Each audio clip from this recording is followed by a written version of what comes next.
The Melcks and Muratie from Koljander, so deur die Bosch by Annatjie Melck. At the end of April 1994, we left Tybalt Street and went to live on Muratie. This was not easy. Muratie was a romantic fairy tale address, but in reality it was a hard adjustment to make. Annatjie Melck had lived there alone for years and years, along with Johanna Davids, her household mainstay. There were no luxuries and almost no facilities in the old house. I remain glad today that Ronnie and I moved there together, for I could not have done it on my own. Ronnie was ill, and many friends and acquaintances came to visit him.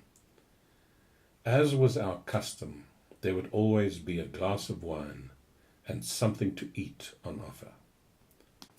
With the help of his wine friends, I built a fine braai area for Ronnie.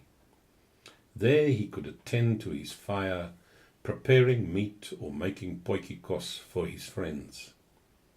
His wine friends from the Worcester area gave him a lovely old copper brandy kettle, which became the focal point of his braai.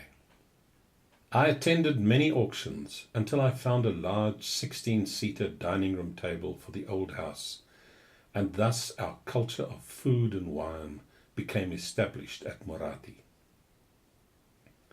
Interesting friends and family saw to it that there was hardly ever an empty seat at our immense dining room table. There would be music, the kitchen would be a hive of activity, and the aroma of food would infuse the atmosphere of our Muratie home. We commissioned an historian to research and record the history of the farm, and what a jewel we discovered. Muratie had been owned by Martin Melck, patriarch of the Melck family, in the late 18th century. He built the homestead in which I now live for his daughter, and Muratie remained in the family for the next 90 years. It is truly wonderful that the farm was restored to the Melck family in 1987, when Ronnie bought it from Annatjie Melck. The stories that surround Muratie are endless. There had been interesting people and characters over the years, but now it was Ronnie and my turn. The first night that I slept there, I said to Ronnie, "When the sun sets, I will not stay here alone."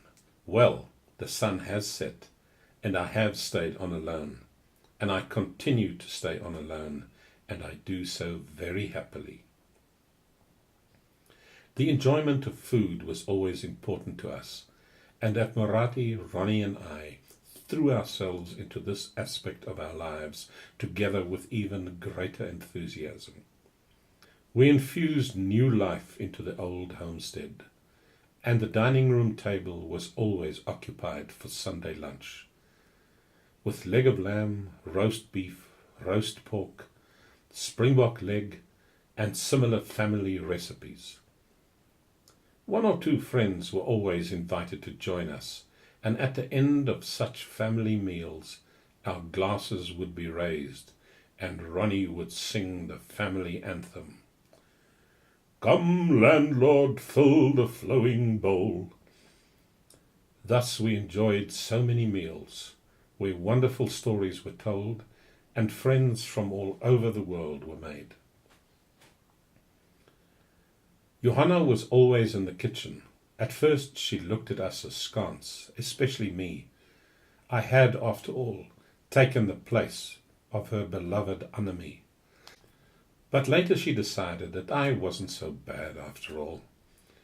She loved Ronnie from the very beginning, however, and cared for him like gold.